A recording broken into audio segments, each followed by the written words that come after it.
co-CEO of one of the most successful advertising agencies, the Creative Council. He's been awarded by CNBC with the Young Business Leaders Award and continues to inspire many entrepreneurs. With me on City of Dreams is Ran Neu Ner. Welcome to City of Dreams. Thank you for having me. So you've made it big time in the City of Dreams, Johannesburg, but you're not from Johannesburg. You're from Israel originally, right? Yeah, I was born in Israel. When I was 5 years old, we moved to Johannesburg, the City of Dreams. And you say we've made it. I think we're still making it. I think we're having fun, and we certainly haven't hit any destination point or made it in any form of it. So what I found interesting was I read that you started with this whole business venture of yours at the age of 3, which is absolutely insane. Starting a business, trying to make money at the age of 3. Tell us a bit about Ran as a child. So you've got all the dirt on me. Yes, I do. You did all your homework. I tried to. Yeah. I think I was one of those people that was born as an entrepreneur, and I was always looking for the way to make money. At the age of 3, like you said, I cut out an old calendar, I cut out all the pictures, and I went selling them door to door. Right through school, I had a whole lot of different business ventures. After school, I started to really have bigger business ventures. I tried my luck at a job once. I lasted the whole of 4.5 months. I was a stockbroker, and that really cemented for me that I wasn't supposed to work for anyone. And if I'm ever going to do anything, I'm going to do it alone. And your parents, were they supportive? I mean, parents ultimately do play a big role in our dreams. Were you all supportive of your entrepreneurial ambitions?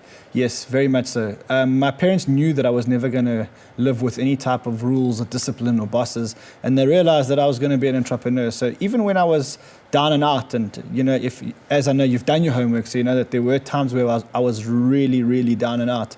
My parents were there.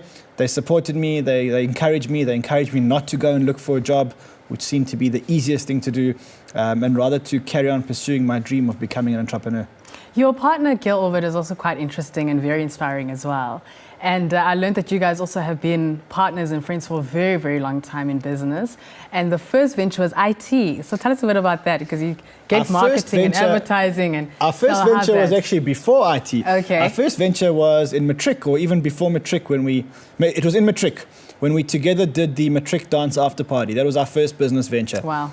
We then bought, at the end of Matric, we bought a container of cosmetics together and went selling it door to door. Our current partnership is about 23 years old, actually. Wow.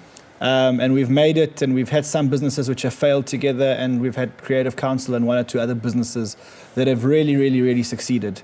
So we've had a great partnership. To the viewers out there, I think that one of the best things that you can do in business is get a partner. On the other hand, I'd like to say that if one of the worst things that you can do is get a bad partner. Sure. You mentioned failures, and I think that's an important thing that you mentioned, because I think a lot of the time there's this mythical idea that people don't fail. And you said that you had a few ventures that have failed. Tell us a bit about those. So I believe that a person only learns when they fail. I believe that success teaches you nothing. So everything that I've learned has been as a result of failing, learning from my mistakes, getting up and trying again and doing something right.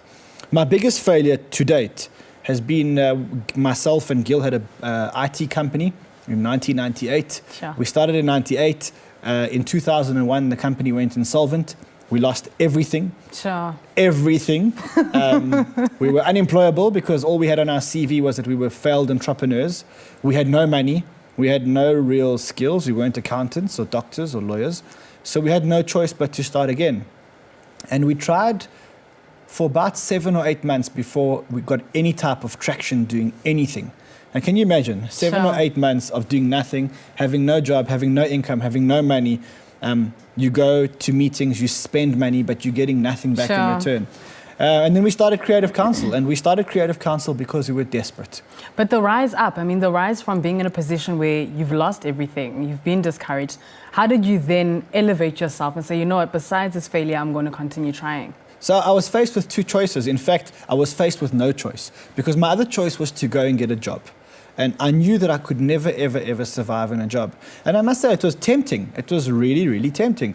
You've had no money, you've had no income for 6 months, There's no prospects. So you think to yourself, let me go get a job. I can earn 50 grand a month, and that'll be my job. And that's, I'll be an accountant, or I don't know, I'll do something.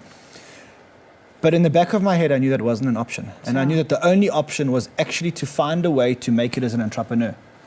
And that's what we did. We We fell onto something out of desperation. We didn't want to start a promotions company, but it was the only opportunity that we had. And we figured either we do that or we don't know how we